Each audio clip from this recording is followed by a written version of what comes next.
and I thank you for joining us for this first meeting of the Bullingdon Club. So, the idea for the Bullingdon Club, well, it came about to me after some recent events. There was quite a large cult hoo-ha up in the north, and I'm not sure how many of you were aware or took part in the events that day, but I found myself thinking there wasn't really a role for us neutral gentlemen, us loners, us lone wolves. You know, we're not really aligned with anyone. You know, we just do what we do, which is mostly business, and we don't really care which side you're on. So we found there wasn't really a role for us, and we were thinking, well, you know, what could we do about that? How could we make our neutrality have a greater impact on the events in this shithole? So that was kind of the basis, just to bring together the individual neutral businessmen, mercenaries, you know, all sorts. We just wanted to bring them together and see what we could do.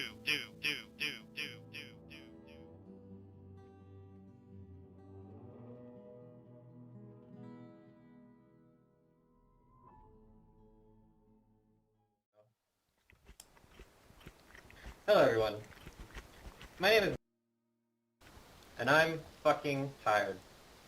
I'm tired of the goddamn bullshit factions that act like they own Cherners all of themselves. I'm tired of being stepped on, being dismissed, of being ignored. I live in a small town up in the northwest. You may have heard of it. It's called DayZ. It's quiet there, and that's why I like it. Actually, I think I'm the only resident there. I can't explain why, but it calls to me. It's the closest thing to home I've ever had. Thing is, DayZ's situated on the border of UN and Brotherhood territory.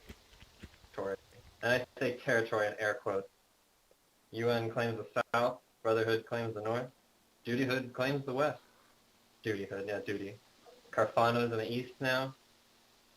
In the last few months, I've had Gilligans and fucking Death Squad rolling through my doorstep, terrorizing the area. Even Black Paw's been sniffing around lately. My quiet northwestern town is now the center of a goddamn war zone. I'm scared, guys. Not just for my town, but for my country. For Chernerists. Which leads me to the Bullingdon Club. The very first meeting. I believe this meeting will be history. But the history books will not tell of this meeting. For the Bullingdon Club to wield any influence, in my opinion, it must be from behind the curtains, as Frank was saying. Our exploits will be renowned, but our intentions unclear. For Chernerists to be free, for all to go where they wish, we must be the invisible hand. Now I'm just one person. I alone cannot tell you how the Bullingdon Club will accomplish this daunting mission. What I will tell you is what we cannot afford to be. We are no faction. We are neutral, in the strictest sense of the word.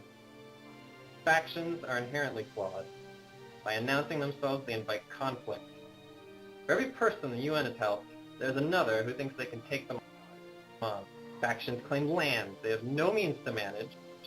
I've never seen the UN helping out at DayZ. They don't pick up trash. They fight amongst themselves. Who took whose gun? Who's in whose territory? Who's talking with the ones that we don't like them talking to?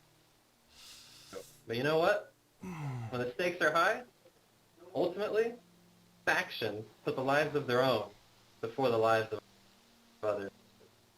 They have pretty armbands. I'll give them that. They got the whole rainbow thing going on. Look, I didn't wake up last week and decide I wanted to join a shadowy organization that's secretly pulling the strings. But I've become convinced it's the only way. As long as factions continue to carve up Cherners for themselves, she will continue to bleed until there's nothing left. Even more worrying, I've heard disturbing reports that the infected are springing up en masse on a scale we haven't yet seen before. Apparently they're now capable of clearing entire walls, and they can hear gunfire from farther than ever. They're becoming smarter and stronger every day. And I'll be damned if I'm going to entrust the fate of Churnerus to the hands of people who can barely go 2 days without going at each other's throats. To be perfectly frank, I'm not sure whether I trust any of you yet, but I do trust that each and every one of you wants what's best for themselves. Perfect. That's all I'm asking. Because it's stunningly clear that we cannot profit when everyone else is dead. Zombies make terrible customers, I hear, and never follow through on a deal. So that's it then. This is what I propose. No uniforms, no patrols, no land claims. We work things out together.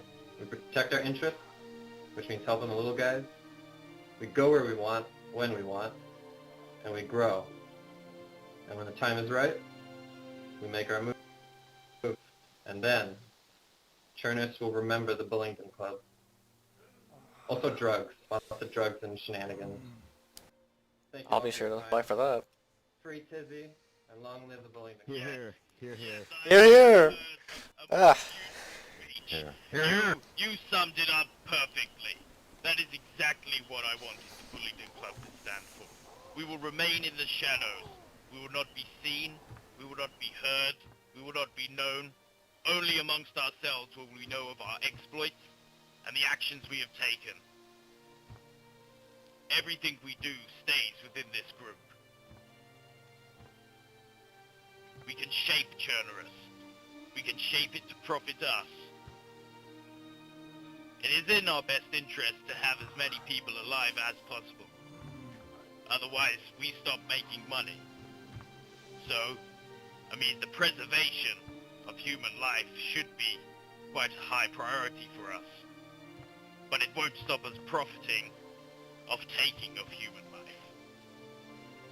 Because ultimately a lot of the trading that we're kind of involved in is pretty fucking shady and involves machines of death. That's just the way it is. It's the world we live in. It's the market. It's capitalism.